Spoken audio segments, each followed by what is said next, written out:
Salut à tous, j'espère que vous allez bien. Aujourd'hui, on ne va pas passer par quatre chemins ni y aller avec le dos de la cuillère. Ça va saigner, ça va boiter dans ce spin-off de The Walking Dead.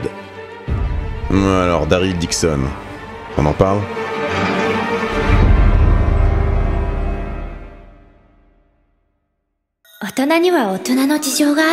Ah, nounours de retour parmi nous. Alors, c'était bien ces vacances ? Chouette. Bon alors, de base, je devais vous faire une revue sur Dead City. Et puis, vous savez ce que c'est ? Exactement.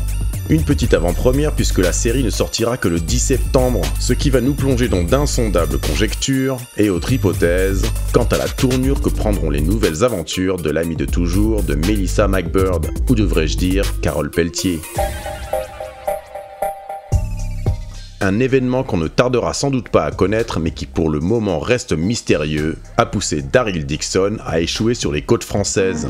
Oh la France, le Moulin Rouge, le Sorbonne, le croissant, voulez-vous coucher avec moi ?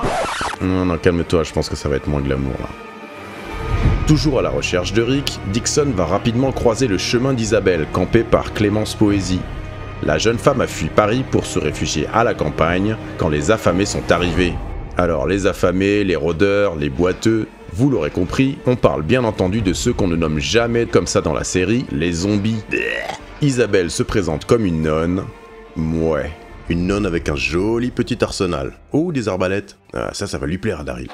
On apprend alors que Daryl est attendu comme celui qui devra protéger Laurent. Un jeune garçon paraissant avoir une importance toute particulière et quasi christique pour la suite des événements, et surtout pour Isabelle, qui voit en lui un personnage clé dans le processus de leur rédemption. Voilà, Laurent, je viens de le dire.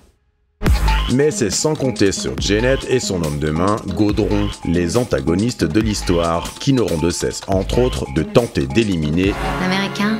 Voilà. Trouvez-le, tuez-le. J'en trouverai. Je chercherai rien. Non mais tu croyais que ça allait être facile, toi.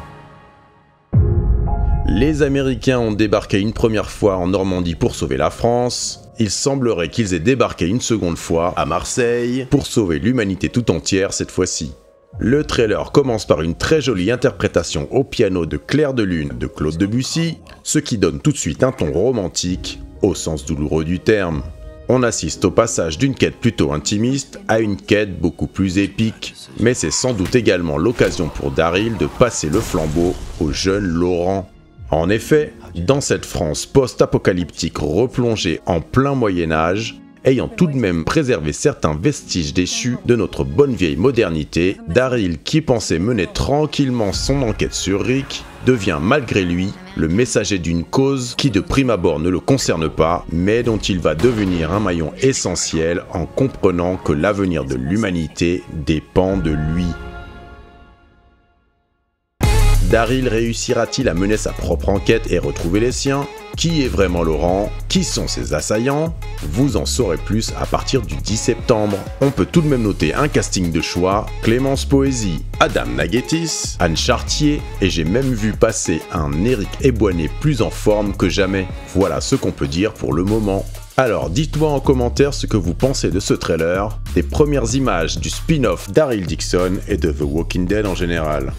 Mettez des pouces bleus, abonnez-vous si ce n'est pas déjà fait, et mettez la petite cloche pour ne pas en rater une miette. Encore un grand merci pour votre soutien et votre contribution au développement de la chaîne. J'avoue que ça nous fait vraiment chaud au cœur. Nounours, le mot de la fin ? Quant à moi, je vous dis à la prochaine fois, et surtout, faites des films. Allez, ciao.